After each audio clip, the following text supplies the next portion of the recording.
আজকে তোমাদের সাথে শেয়ার করব অরিত্রীদের বার্থডে সেলিব্রেশনের দিন আমরা কি করেছিলাম। এর আগে যদিও একটা ব্লগে তোমরা দেখেছো, আমরা রাত্রিবেলা গিয়ে অরিত্রীদিকে যেদিনকে বার্থডে ছিল সেদিন 12টার সময় গিয়ে সারপ্রাইজ দিয়েছিলাম, আর এটা ছিল তার পরের দিন। মানে সেই দিনই আর কি হিসাব মতো সন্ধেবেলা অরিত্রীদি সেলিব্রেশন করেছিল। তো এখানে বাচ্চাদের নিয়ে কেক কাটা হচ্ছিল, আর ডেকোরেশনটাও দেখো কত সুন্দর করেছিল। এগুলো যদিও দিয়া করেছিল, মানে অরিত্রীদির মেয়ে, ও নিজে হাতে ওর মায়ের জন্য এই ডেকোরেশনটা করেছে।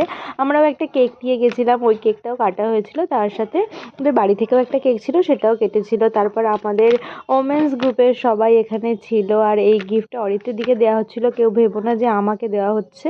তারপর আমরা সবাই মিলে এখানে ফটো সেশন করছিলাম, তারপরে অনেক অনেক আনন্দ করেছিলাম। আসলে সবাই এখানে ওয়ার্কিং, তাই 8 জন যে গ্রুপের মেম্বার তারা সবসময় একসাথে এক হতে পারি না, এই সমস্ত অকেশানেই আমরা এক হই। তারপর এখানে খাওয়া দাওয়ার অ্যারেঞ্জমেন্ট করেছিল, মিক্স পোলাও, আর তার সাথে ছিল চিকেন, আরও ছিল আইসক্রিম, তারপর পায়েস। সব কিছু অরিত্রদি নিজে হাতে করেছিল, আর নিজে হাতে অনেক ভালোবেসে আমাদেরকে পরিবেশন করে খাইয়েছে। তারপর এখানে একটু নাচ গান হচ্ছিল, বাচ্চারাও নাচছিল, তার সাথে আমরাও নাচছিলাম, কিন্তু আমাদের ভিডিওগুলো এখানে নেই, শুধু বাচ্চাদেরগুলোই আছে। তো আজকের ব্লগটা এই পর্যন্তই, টাটা।